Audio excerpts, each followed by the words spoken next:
Hello friends, welcome to my YouTube channel Stephen academy में आपका स्वागत है। और दोस्तों, आज का मैं जो पेपर लेकर आया हूं आंसर की, वो आप लोगों की 6 सेमेस्टर की है। और 6 सेमेस्टर का जो अभी एग्जाम हुआ है, वो सब्जेक्ट का नाम है वाटरशेड एंड वेस्टलैंड मैनेजमेंट का। तो इसके बारे में चलिए हम लोग बात कर लेते हैं और इसके आंसर की से आपका मिलान करवाते हैं।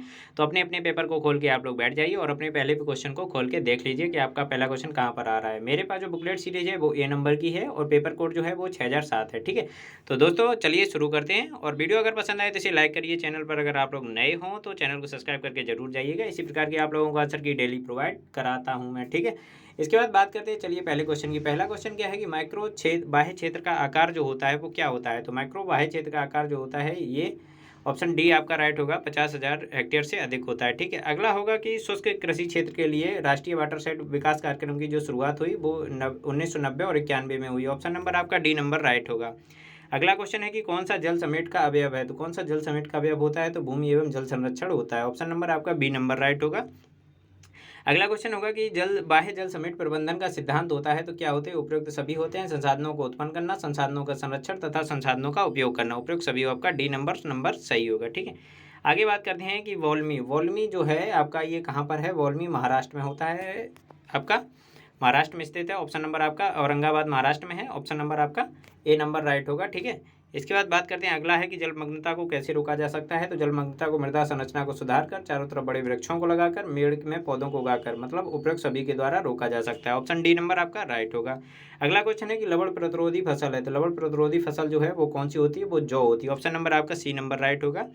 अगला क्वेश्चन है कि जलमग्नता के कारण होती है। जलमग्नता किसके कारण होती है। अधिक वर्षा, उच्च जल स्तर, खराब जल निकास। उपयुक्त सभी के कारण होती है। ऑप्शन नंबर आपका डी नंबर इसमें राइट होगा। ठीक है, इसके बाद चलिए देखते हैं कि आगे क्वेश्चन क्या दिए गए हैं कि अब नलका को किसके द्वारा प्राप्त किया जाता है। तो अब नलका को किसके द्वारा समाप्त किया जाता है। तो किसके द्वारा समाप्त करते हैं, तो इसे समतलीकरण के द्वारा लेबलिंग करके किया जाता है। ऑप्शन नंबर आपका सी नंबर राइट होगा।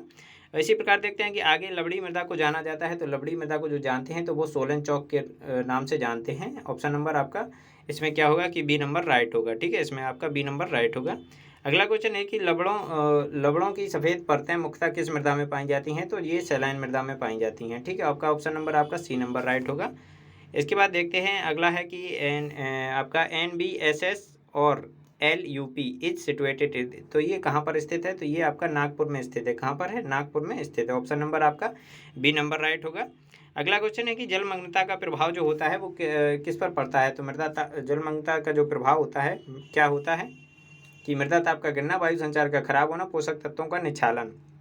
तो ये उपरोक्त सभी होते हैं जलमग्नता के प्रभाव होते हैं। ऑप्शन नंबर आपका डी नंबर राइट होगा। अगला क्वेश्चन है कि झूम खेती प्रचलित है। कहाँ पर प्रचलित है, तो ये नागालैंड में प्रचलित है। ऑप्शन नंबर आपका बी नंबर सही होगा। दोस्तों ये क्वेश्चन बहुत ही आप लोगों के उत्तर जो छांटे गए हैं बहुत ही अच्छी तरीके से छांटे गए हैं, तो आप लोग इसकी टेंशन ना लिया करें। और आप लोग जो कहते रहते हैं कि ये सही नहीं है वो सही नहीं है, तो सबके 2-4 क्वेश्चन इधर उधर हो सकते हैं। ठीक है, तो आप लोग वो मिलान कर लीजिए। गलती हो जाती है कभी कभी कि किसी का भी कुछ हो सकता है 1-2 क्वेश्चन में गलत। तो क्षारीय मृदाएं मुख्यतः पाई जाती हैं किसमें पाई जाती हैं, शुष्क एवं अर्धशुष्क जलवायु में पाई जाएंगी। ठीक है, ये बिल्कुल सही क्वेश्चन है। अब इसमें कुछ लोग जो क्षारीय मृदाएं पाई जाती हैं शुष्क एवं अर्धशुष्क जलवायु में पाई जाती हैं। ऑप्शन सी नंबर राइट होगा। अगला क्वेश्चन है कि मृदा निम्नीकरण के लिए उत्तरदायी कारक होते हैं। तो कौन कौन से, कार्बनिक अपशिष्ट और मृदा अपरदन, लवणीय एवं क्षारीय तत्व, उपयुक्त सभी होंगे। ऑप्शन नंबर आपका डी नंबर राइट होगा। अगला क्वेश्चन क्या होगा, केंद्रीय मृदा लवणता अनुसंधान जो है ये कहाँ पर स्थित है। केंद्रीय मृदा लवणता अनुसंधान ये करनाल हरियाणा में स्थित है। ऑप्शन नंबर आपका ए नंबर राइट होगा। अगले क्वेश्चन पर देखते हैं कि निम्नलिखित जलमग्न मृदाओं को सुधारने का उपाय क्या होता है। तो उचित जल निकास से सुधारते हैं। ऑप्शन नंबर आपका इसमें सी नंबर राइट होगा। अगला क्वेश्चन है कि कौन सा मृदा निम्नीकरण का प्रकार है। तो उपयुक्त सभी होते हैं, जैविक निम्नीकरण, भौतिक निम्नीकरण तथा रासायनिक निम्नीकरण। उपयुक्त सभी, ऑप्शन डी नंबर आपका इसमें राइट होगा। अगला क्वेश्चन है कि जल समेट प्रबंधन में मुख्य सूचना अवयव है। तो जल समेट प्रबंधन में मुख्य सूचना का जो अवयव है वो क्या होता है, मुख्य अवयव मतलब वर्षा का डाटा होता है। ऑप्शन नंबर आपका ए नंबर राइट होगा। अगला क्वेश्चन है कि निम्नलिखित में से कौन सी कृषि योग्य भूमि बंजर नहीं है। तो कौन सी नग्न पथरीले क्षेत्र वाली भूमि बंजर योग्य भूमि नहीं होती। ऑप्शन नंबर आपका ए नंबर राइट होगा। अगला क्वेश्चन होगा कि उत्तर प्रदेश में कुल वन क्षेत्र आच्छादित है। तो कितना वन क्षेत्र आच्छादित, 6.87%, मतलब बी नंबर आपका राइट होगा। अगला क्वेश्चन होगा कि राष्ट्रीय बंजर भूमि विकास बोर्ड की स्थापना की गई 1985 में। ऑप्शन नंबर आपका सी नंबर राइट होगा। दोस्तों मैंने आप लोगों के लिए 3 वीडियो प्रोवाइड कराए हुए थे। अगर आप लोगों ने तीनों वीडियो मेरे देखे होंगे तो उसमें से कई सारे क्वेश्चन आप लोगों को देखने को मिले होंगे एग्जाम में। तो आप लोग वीडियो को देखा करिए और मैं आप लोगों के लिए इंपॉर्टेंट क्वेश्चन ही लेकर आता हूँ, कोई ऐसे फालतू के क्वेश्चन नहीं बनाता हूँ। और इसके बाद बात करते हूँ कि जो ये आप इसके बाद बात करते हैं अगले क्वेश्चन की कि भारत में संपूर्ण समस्याग्रस्त जो क्षेत्र है ये कितना है, 173.64 मिलियन हेक्टेयर है। ऑप्शन आपका ए नंबर राइट होगा। अगला क्वेश्चन है कि ऐसी भूमि जो हरियाली पैदा नहीं कर सकती है वो कहलाती है, तो बंजर भूमि ही कहलाई जाएगी। ऑप्शन नंबर आपका बी नंबर राइट होगा। अगला क्वेश्चन है निम्नलिखित में से कौन सा मृदा निम्नीकृत मृदाओं का प्रबंधन होता है, तो वन लगाना है और फॉरेस्टन। ऑप्शन नंबर आपका सी नंबर राइट होगा। अगला क्वेश्चन है निम्नलिखित मृदाओं के प्रबंधन की जो मौलिक क्रियाएं हैं वो क्या होती हैं, तो भूमि संरक्षण, बालू टिब्बा स्थिरीकरण, ऊसर सुधार, तो उपयुक्त सभी होती हैं। ऑप्शन नंबर आपका डी नंबर राइट होगा। अगला क्वेश्चन है international centre for agriculture research in dry area स्थित है, तो कहाँ पर, ये सीरिया में स्थित है। ऑप्शन नंबर आपका बी नंबर राइट होगा। अगले क्वेश्चन की बात करते हैं, उत्तर प्रदेश में कृषि वानिकी प्रणाली प्रचलित है, कहाँ पर, पॉपुलर और गन्ना की। ऑप्शन नंबर आपका सी नंबर राइट होगा। दोस्तों अगर आप लोगों को वीडियो पसंद आ रहा हो तो प्लीज़ इसे लाइक कर दीजिए यार, आप लोग लाइक नहीं करते, इतना मेहनत करते हैं आप लोगों के लिए, तो आप लाइक तो कर दिया करो कम से कम। और कमेंट सेक्शन में आप लोग बताएं कि आप लोगों के कितने जो नंबर हैं वो आप लोगों के कितने क्वेश्चन सही गए हुए हैं, तो वो भी आप लोग अपना अपना स्कोर भी बता दिया करें कमेंट सेक्शन में। बात करते हैं अगले क्वेश्चन की, मृदा में निम्नीकृत क्षेत्र कितना है, तो ये होता है 97.85 मिलियन हेक्टेयर होता है। आगे बात करते हैं कि जल संग्रहण शब्द सबसे पहले सर्वप्रथम प्रयोग किया था, तो ये मायर्स ने किया था। ऑप्शन नंबर आपका सी नंबर राइट होगा। अगला क्वेश्चन है नारम, NAARM, ये कहाँ पर स्थित है, तो ये हैदराबाद में स्थित है। ऑप्शन नंबर आपका ए नंबर राइट होगा। अगला क्वेश्चन है वनों की कटाई का खतरनाक प्रभाव पड़ता है, किस पर पड़ता है, मृदा अपरदन पर पड़ता है। ऑप्शन नंबर आपका डी नंबर राइट होगा। अगला क्वेश्चन है कि मरुस्थलीय मिट्टियाँ पाई जाती हैं, तो कहाँ पर पाई जाती हैं, तो ये शुष्क एवं अर्धशुष्क दोनों क्षेत्रों में पाई जाती हैं। ठीक है, ऑप्शन नंबर आपका सी नंबर राइट होगा। अगला क्वेश्चन है अपरदन को बढ़ावा देने वाली जो फसल है वो कौन सी है, मक्का होती है। ऑप्शन नंबर आपका सी नंबर राइट होगा। अगला क्वेश्चन है कि केंद्रीय मृदा लवणता शोध संस्थान स्थित है, तो ये कहाँ पर, ये हरियाणा में स्थित है, ये भी ऑप्शन नंबर आपका बी नंबर राइट होगा। इसके बाद बात करते हैं अगले क्वेश्चन की। अगले क्वेश्चन में है कि कृषि फसलों के साथ फल वाले पेड़ लगाना कहलाता है, तो कृषि और उद्यान की पद्धति कहलाती है, फल वाले पेड़ उद्यान की पद्धति। ऑप्शन नंबर आपका ए नंबर राइट होगा। अगले क्वेश्चन की बात करते हैं, भूमि क्षरण को रोका जा सकता है, तो किसके द्वारा, वनीकरण करके भूमि क्षरण को रोका जा सकता है। ऑप्शन नंबर आपका डी नंबर राइट होगा।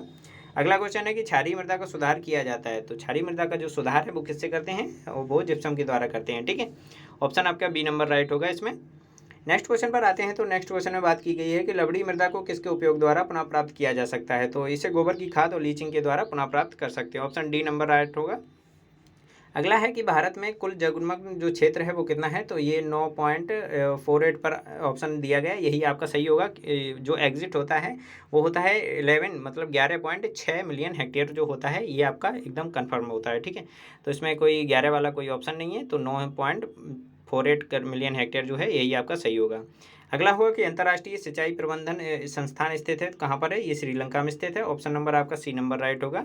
अगला क्वेश्चन है निम्नलिखित में से पारिस्थितिकी बंजर भूमि नहीं है, तो औद्योगिक बंजर भूमि जो होती है ये पारिस्थितिकी बंजर भूमि नहीं होती है। अगला होगा कि ऐसा स्थानिक क्षेत्र जिसका वर्षा जल या जल सिंचाई के किसी को एक निकास बिंदु द्वारा इकट्ठा किया जाता है कहलाता है, तो जल समेट मतलब वाटर साइड इसे कहते हैं। Option number B number right होगा। अगला क्वेश्चन है जल समेट प्रबंधन का उद्देश्य जो होता है ये क्या होता है, बाढ़ से बचाव, अवसाद नियंत्रण, अधिकतम फसल उत्पादन, उपयुक्त सभी होते हैं। ऑप्शन नंबर आपका डी नंबर राइट होगा। अगले क्वेश्चन की बात करते हैं, जल समेट प्रबंधन की वर्षा संचित कृषि में उपयोगिता क्या होती है, तो ये जीवन रक्षक सिंचाई के लिए, भूजल स्तर में वृद्धि होती है, जैविक विविधता में वृद्धि होती है, उपयुक्त सभी होगा। ऑप्शन नंबर आपका इसमें डी नंबर राइट होगा। अगले क्वेश्चन पे बात करते हैं, तो मृदा के अंदर प्रवेश, पानी के प्रवेश को जो कहा जाता है वो क्या कहते हैं, अंतःस्पंदन मतलब इन्फिल्ट्रेशन बोलते हैं इसे। अगला है कि मृदा के विकास और गुण मिट्टी के ऊपरी भाग में स्थायी और अस्थायी संतृप्ति से प्रभावित होते हैं, तो इसे रन ऑफ मतलब अपवाह के द्वारा होते हैं। अगला होगा कि जलमग्न मिट्टी के निर्माण को प्रभावित करने वाले जो कारक होते हैं वो कौन से होते हैं, बाढ़, नहर से रिसाव और भूमि का आकार, ये सभी प्रभावित करते हैं। अगला होगा ऑप्शन डी नंबर आपका राइट होगा। अगला क्वेश्चन क्या दिया गया है कि जलभराव वाले क्षेत्रों में मिट्टी के बांझपन का कारण जो होता है वो क्या होता है, कि लवणता बढ़ जाती है और पोषण पैदा करने वाले जीवाणुओं की मृत्यु हो जाती है तथा विषैले पदार्थ पैदा हो जाते हैं, तो उपयुक्त सभी कारक होंगे। ठीक है, option number D number right होगा। अगला क्वेश्चन है कि किसी क्षेत्र में जमाव के कारण, जल जमाव के कारण होता है, तो क्या होता है, मृदा तापमान गिरता है, सॉइल टेम्परेचर फॉल्स। ठीक, ऑप्शन बी नंबर राइट होगा। अगला क्वेश्चन है अधिक क्षारीय मृदा की जो पीएच श्रेणी होती है वो क्या होती है, 8.5 से 9 पॉइंट तक होती है। ठीक, ऑप्शन नंबर आपका यहाँ पर क्या होगा, 8.5 से 9.5 होती है। ऑप्शन नंबर आपका होगा सी नंबर राइट होगा। अगला क्वेश्चन क्या है कि एकीकृत जल समेट प्रबंधन के जो अवयव हैं वो क्या हैं, तो ये मृदा प्रबंधन, फसल उपज प्रबंधन दोनों होंगे। ऑप्शन नंबर आपका सी नंबर राइट होगा। अगला क्वेश्चन है कि जल समेट प्रबंधन की कितनी अवस्थाएं होती हैं, तो 4 अवस्थाएं इसकी होती हैं। ऑप्शन नंबर आपका बी नंबर राइट होगा। अगला क्वेश्चन है कि निम्नलिखित जल द्वारा निक्षेपित पदार्थ है, तो कौन सा है, ये जलोढ़क होता है। ऑप्शन नंबर आपका ए नंबर राइट होगा। अगले क्वेश्चन पर देखते हैं कि जल समेट चक्र के मूल जो अवयव होते हैं वो क्या होते हैं, वर्षण होता है। इसमें जो मूल अवयव हैं इसमें वर्षण भी हो सकता है और उपयुक्त सभी भी हो सकते हैं, ये अभी कंफर्म नहीं है आप लोगों के लिए, ठीक है। तो इसका अगर आप लोगों को करेक्ट आंसर पता हो तो कमेंट सेक्शन में जरूर बताइएगा। अगले है कि जल समेट के लिए उपयुक्त भूमि जो वर्गीकरण है, इसका भी अभी करेक्ट आंसर नहीं मिला है, तो ये आप लोगों के डाउट में है अभी। अगला है कि निम्नलिखित में से वर्ग की मिट्टी को बिना किसी परिसीमा की खेती की जा सकती है, तो फर्स्ट वर्ग में करते हैं। ऑप्शन नंबर आपका बी नंबर राइट होगा। अगला क्वेश्चन है कि वर्षा आधारित कृषि के लिए राष्ट्रीय जल समेट विकास कार्यक्रम की शुरुआत कब हुई थी, 90-91 में, 1990 और 91 में। ऑप्शन सी सही होगा। अगला है कि जल समेट के लिए सामाजिक आर्थिक कारक हैं, तो क्या है, जनसंख्यीय प्रालेख, खेत की संरचना तथा समाजशास्त्री स्थानांतरण, तो उपयुक्त सभी। ऑप्शन नंबर आपका डी नंबर सही होगा। दोस्तों अगर आप लोगों को वीडियो पसंद आया हो तो इसे लाइक कर दीजिए और अपने चैनल पर नए हो तो चैनल को सब्सक्राइब जरूर कर दीजिए एक बार।